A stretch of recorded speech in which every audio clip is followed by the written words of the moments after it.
एक समय की बात है। शहर से बहुत दूर बसा हुआ एक छोटा सा लेकिन बहुत ही प्यारा गांव था। इस गांव का नाम था चटपटापुर।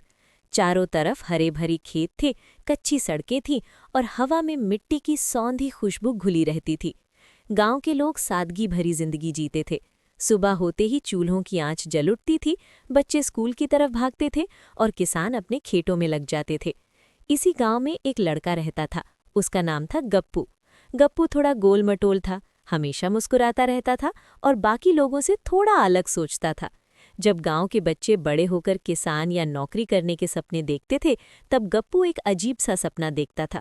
वो कहता था कि वो अपने गांव में पिज्जा की दुकान खोलेगा। ये सुनकर गांव वाले हंस पड़ते थे, क्योंकि गांव में किसी ने पिज्जा देखा तक नहीं था। लोग कहते थे कि अरे गप्पू, यहाँ भाकरी और सब्जी चलती है, पिज्जा कौन खाएगा। लेकिन गप्पू चुपचाप मुस्कुराता था और अपने सपने को दिल में संजो कर रखता था। एक दिन गप्पू किसी काम से शहर गया। शहर की चमक दमक देखकर उसकी आंखें खुली की खुली रह गईं।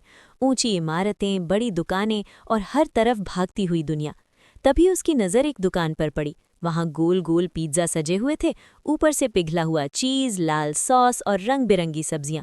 गप्पू ने पहली बार पिज्जा खाया। एक कौर मुंह में रखते ही वो ठहर गया। उसे लगा जैसे किसी कार्टून की दुनिया का स्वाद मिल गया हो। उसी पल उसने तय कर लिया कि ये स्वाद वो अपने गांव तक जरूर पहुंचाएगा। गांव लौटकर गप्पू ने बिना देर किए काम शुरू कर दिया। उसके पास ज्यादा पैसे नहीं थे, न कोई बड़ी दुकान, बस एक पुराना ठेला, लकड़ी की भट्टी और ढेर सारा हौसला। उसने ठेले पर एक तख्ती लगाई जिस पर लिखा था, गप्पू का देसी पिज्जा। शुरू में लोग ठेले के पास आकर रुकते, उसे अजीब नज़रों से देखते और हंसते हुए आगे बढ़ जाते।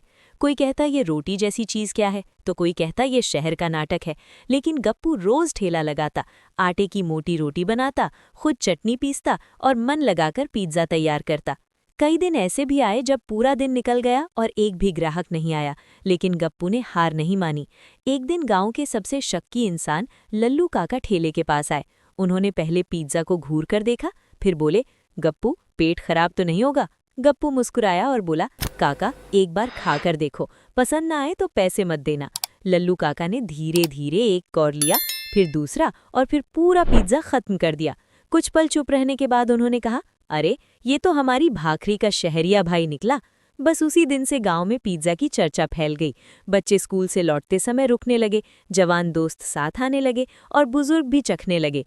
कोई कहता मिर्च कम डालो, कोई कहता प्याज ज्यादा डालो, और गप्पू हर किसी की बात सुनता, हंसते हंसते पिज्ज़ा बनाता।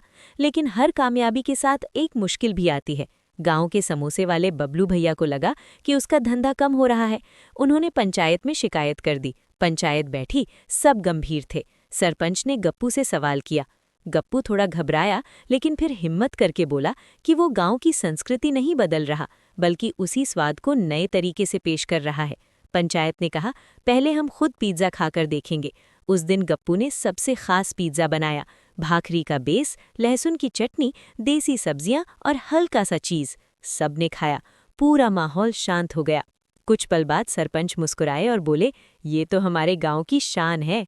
उसी दिन गप्पू की मेहनत को मंजूरी मिल गई। समय के साथ उसका ठेला दुकान बना, दुकान पहचान बनी और दूर दूर से लोग गांव का पिज्ज़ा खाने आने लगे।